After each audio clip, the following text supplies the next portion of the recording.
This is a video about how to load a Leica 3 very quickly in about 30 seconds.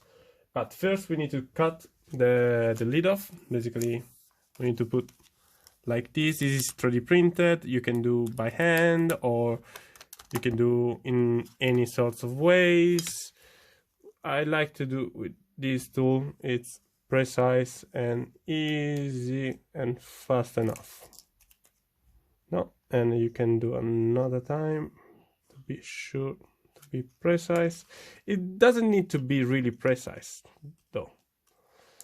It just needs to be good enough, let's say that. Once you've done this to your film, you can load on your fantastic Leica 3 and in less than 30 seconds. Let's put this away. So basically you take your Leica, open the lid, put there,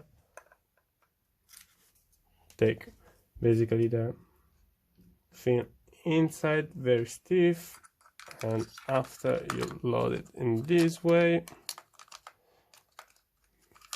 make sure to not break anything and put the lid back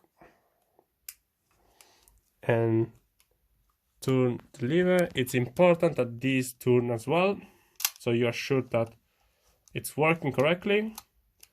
Perfect. Now the camera is ready to fire.